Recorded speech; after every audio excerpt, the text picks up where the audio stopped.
الراجل فجأة خد باله إن جسمه بيصغر واحدة واحدة لما لاحظ إن دبلة جوازه وقعت من إيده من غير سبب، وحتى طوله اللي كان حوالي متر و80 بقى أقصر. في الأول جون ما خدش الموضوع بجد، بس مع الوقت فضل يصغر ويصغر لحد ما بقى قد ناموسة، وساعتها العناكب والحشرات اللي في البيت بقوا بالنسبة له وحوش مرعبة. لما فهم إن جسمه فعلا بيصغر راح المستشفى يعمل فحوصات، بس كل النتائج طلعت طبيعية، لا في العظم ولا في الدم أي مشكلة. ومع إن حالته كانت بتسوء والعلاج مش جايب نتيجة، فواتير المستشفى بقت كبيرة فاضطر يرجع البيت.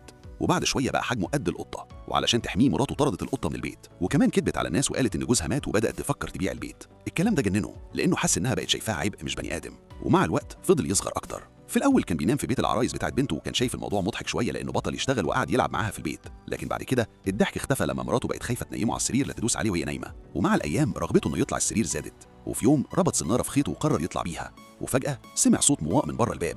القطه اللي كانت مراته طردتها رجعت تاني. الصوت ده خوفه جدا لانه شايفها دلوقتي وحش عملاق. حاول يجري لكنه اتعور بالسناره، والاسوأ ان القطه دخلت في وضع الهجوم، فمسك ابره خياطه يدافع بيها عن نفسه وجري، بس سرعته كانت اقل منها ولحقته بسرعه.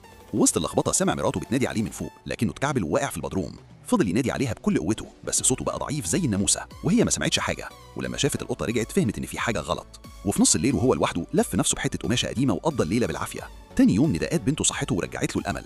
خد طباشير وكتب اسمه على باب البدروم، وبعدها جاع وفضل يدور على اكل لحد ما لقى مصيده فئران عليها حته جبنه كبيره. زق الابره وابتدى ياكل من غير ما ياخد باله ان في ظل ضخم وراه. ولما اكتشف ان البدروم مليان عناكب قرر يدور على مكان امن. شاف كرتونه قريبه بلها ميه وخرم فيها فتحه وقفلها وقضى فيها ليله هاديه. لكن بعد كام يوم ما بقاش يسمع اي صوت من مراته وبنته، واضح انهم اقتنعوا انه مات. فبقى يفتح ازازه نبيذ كل يوم ويقعد في البدروم حزين.